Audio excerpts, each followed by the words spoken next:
Hi, this is a DrumWise Meets, and today I'm here with Mel Gaynor, who has played with Simple Minds and currently plays with Risk. Hi there, Mel. How you doing? Hi, good to be here.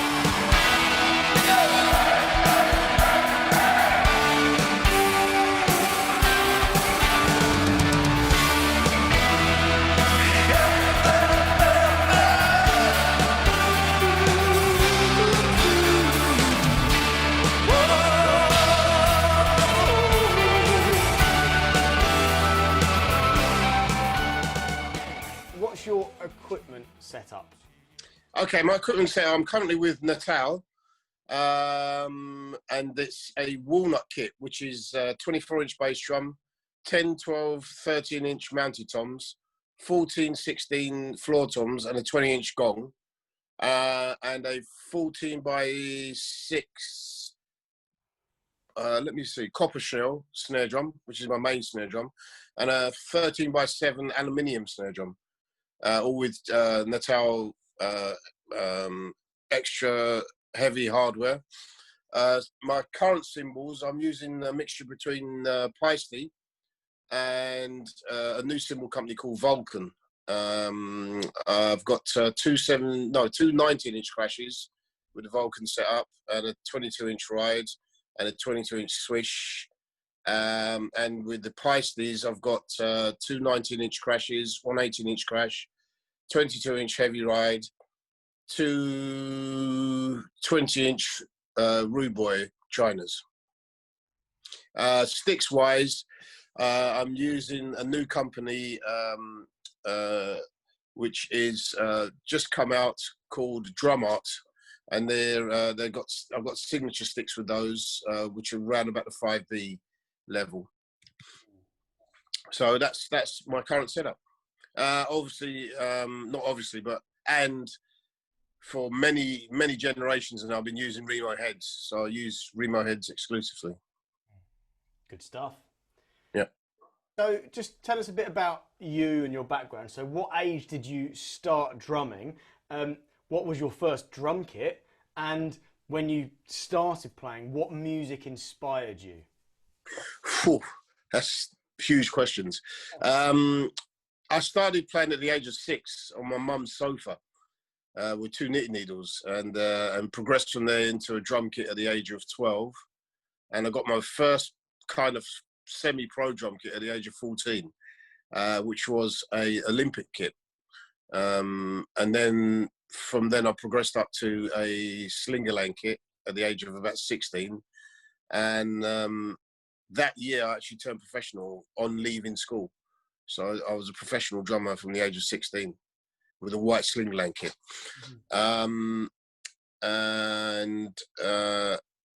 The inspiration behind the music, especially when I was at school, was the Mahavishnu Orchestra. I just love that band, and I think they just blew my head off when I heard them. The second choice was probably Return to Forever. I was listening to a lot of them at my early age as well, because I just loved the band.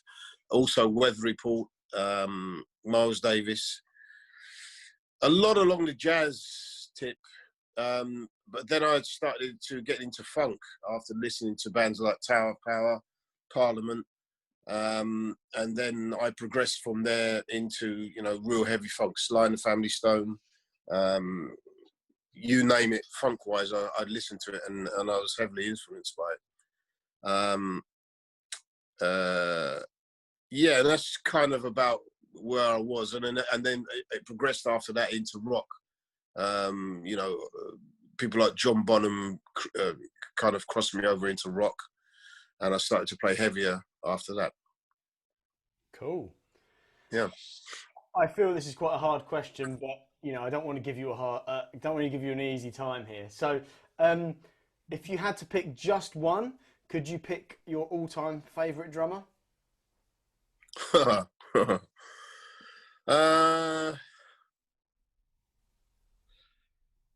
a really difficult one. I would say the guy who kind of covers all bases would be Steve Gadd. Because he's a fusion player. He can play rock. He plays funk incredibly well. Um, and he plays pop. He plays everything. He crosses over to everything.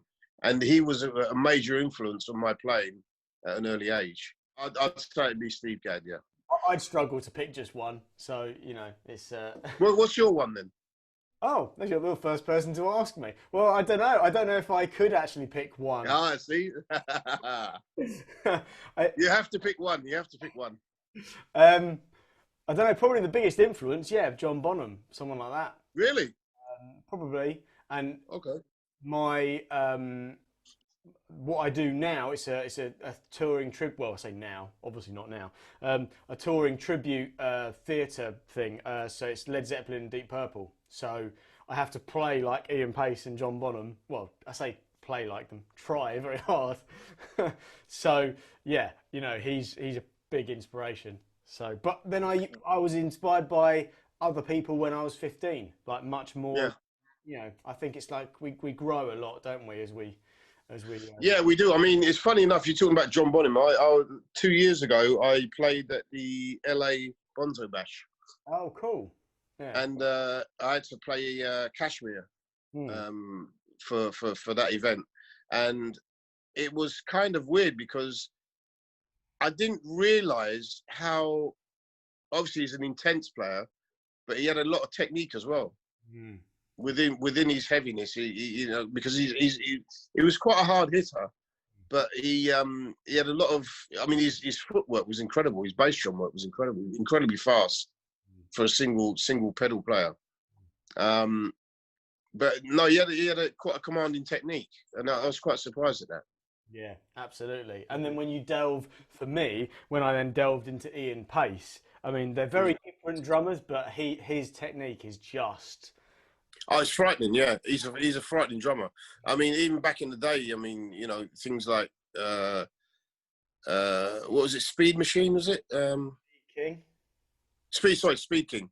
That, I mean, his chops on speaking were incredible and still are frightening to this day. And he inspired a lot of drummers, Ian Paice.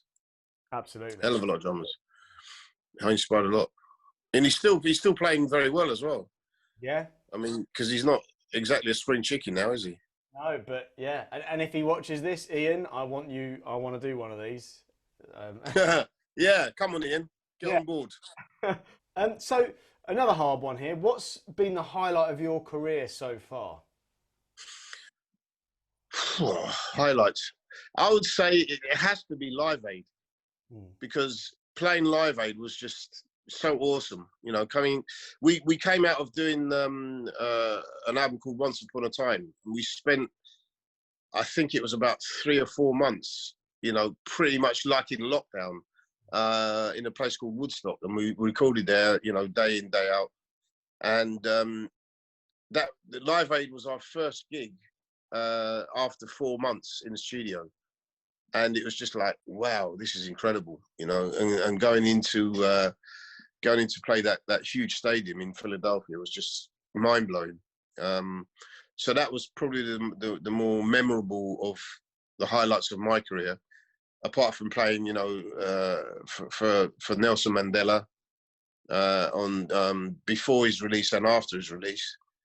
That there were 2 highlights as well. So I've had quite a few, but the Live Aid was definitely the pinnacle.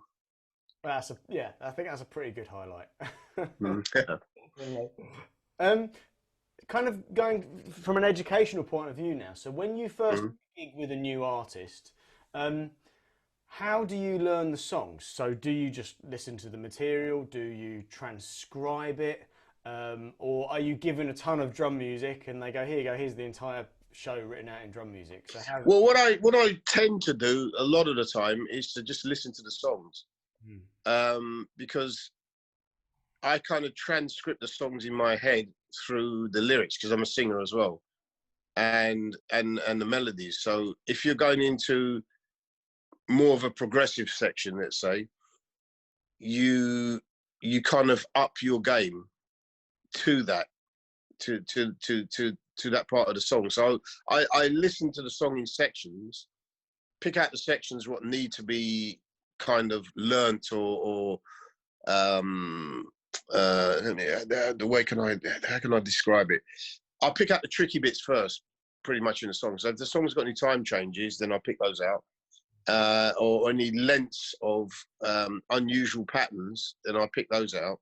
Then I just learn the song from top to tail, pretty much with a photographic memory, and just treat it as a whole piece of music, as opposed to just the drum charts. Because if you're doing things by drum charts and you listen to what's going around you, i.e., bass, drums, guitar, keyboards, vocals, then you get a better picture than just to isolate yourself as a drummer. So I listen to the whole picture as opposed to just the drummer's perspective, if that makes sense. Yeah, it does, and that's good advice. Obviously, yeah, listening to the music, don't just think of the drums. Yeah, totally. Yeah. I mean, my kind of thoughts or ideas or advice to give musicians is to listen to everybody, have big ears, listen to what's around you. You know, don't just listen to or isolate yourself to your position. Listen to everything else around. And I'm a great bass player fan as well. I play bass. As far as rhythm sections, I love listen to what the bass is doing, because I think the bass is not only an anchor instrument alongside the drums, it's also a melodic instrument, and that can help not only with the groove but help with the melody as well of the songs. Have you ever had anything go wrong on stage that you've had to recover from? Yeah, quite a few things.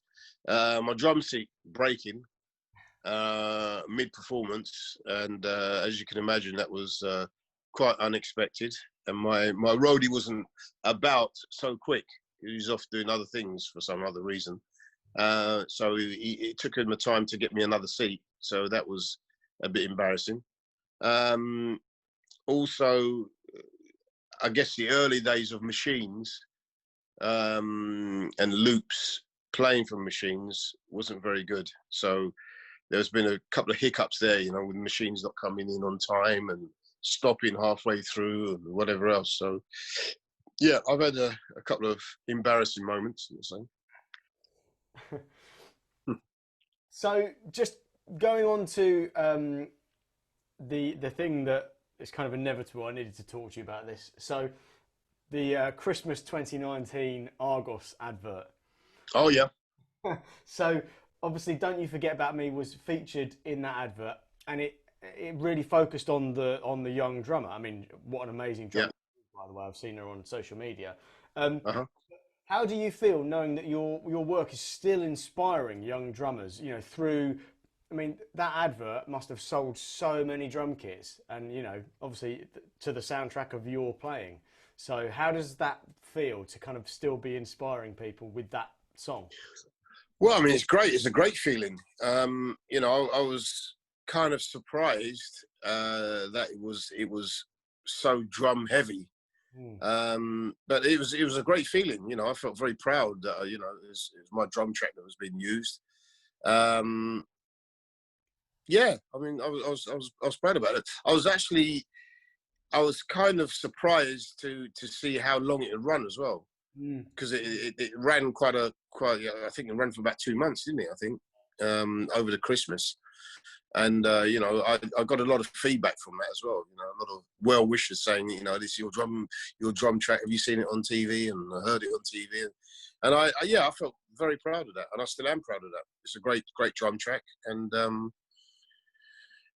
actually, it's quite a unique sound as well, because it wasn't a rock sound as such. It could be kind of deemed as a funk sound as well. So it was a kind of hybrid between rock and funk and pop. So it was. I remember doing the session as well, very well. It was at a place called CTS Studios, which was in Wembley, and it was the first digital studio to come into the country, and it was a kind of guinea pig stage they're at when we recorded that, and I just. You know, they got such a great drum sound at that time. So it was, no, it's great. It's really good. Cool. What are your hobbies away from drumming? Ah, one of my favourite hobbies is motor racing. I actually did some motor racing back in '95, and that's for touring cars for the Honda team. So I'm very much into motor racing, as well as playing tennis and what else? I used to play a little bit of cricket, but mostly sporting wise, it's tennis and motor racing. Cool. And actually, the touring cars thing, I probably will have seen you then, because when I was like 11, 12, I was massively into touring cars.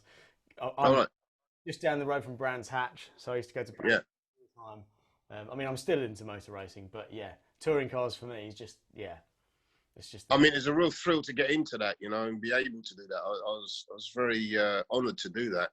But yeah, one guy called Trevor Hopkins, he took me under his wing, and he got me kind of into the sport. And it was down to him that that I got into it. But once you get the bug, it never leaves you. You know, once you get behind that wheel and you see those 4 lights go out, then the adrenaline kicks in, and it's incredible. It's an incredible feeling. So 95, you must have been driving against people like Rickard Rydell, or maybe that was a bit later. Can you remember? Yeah, Rickard Rydell was in the Volvo team. I was in another team with Gabriele Tarquini. Oh, okay, yeah. Oh, cool. And there's another. Who's the other guy who was in it? James Thompson. Mm. He was another driver in there. So there's 3 of us in there. I was a kind of the rookie, but I learned a lot from those guys. Mm. And those guys are front runners all the time. Yeah. So moving back to drums, what sort of person do you think you need to be successful in the music industry? Tenacious, ambitious, level-headed, good with business, but most of all have the integrity and the drive to actually want to do it. I think in anything, whether it's sports, music, any field that which is involved, you have to be 100%. And as far as drumming goes, you have to be 1,000,000%. You have to really want to do it. If you don't do it, and if you don't cover all the angles and all the bases and all the thought processes behind it, leave it alone. If you're not going to do it properly, don't do it at all. That's my opinion, and that's my way of doing things. And also learn your craft as well. Listen to drummers, listen to manufacturers, test out different drum kits, cymbals, different ways of tuning drums, and always apply yourself to whatever you're doing as well. So if you're in a funk band, apply yourself, get the funk head on. If you're in a rock band, get your rock head on. Apply yourself to your craft 1,000,000%. Excellent. Now, probably the most important question of this interview. What's your favourite biscuit? Favourite biscuit? Yeah. Why is that? I don't know. Just why not? Just throw in a curveball question. Okay. Favourite biscuit it has to be Gingernut. Oh, another one for Gingernuts. Okay. Well, are you into Gingernuts? No, I think you're the second. I mean, you must be. Maybe we've done nearly 50 of these now, and yeah, we've had, I think so far, only 1 other, or maybe 2 other Gingernuts. So. Wow. Yeah, I love Gingernuts. As far as biscuits go, I've checked out quite a few, but the Gingernut is the one always I keep going back to. And I shouldn't do, but hey, you only live once. Exactly. And then the second part to that question, would you dunk the Gingernut in your tea? Yes, but it's a particular type of tea. Okay. And that has to be peppermint tea. Oh, wow, right. There's some serious flavours going on there. So yeah, so you ginger nut into peppermint tea, then, but don't dunk it for too long because it'll drop off. Yeah, well, yeah. I mean, there's a tip right there. Yeah. Yeah. So dunk it for one or 2 seconds and then pull it out, and then that's it. Job's a good one. There we go. Look at that. See, we've got like dunking advice going on as well. So, last question, and going back to a serious question here. So, if you could give one bit of advice to up and coming drummers, what would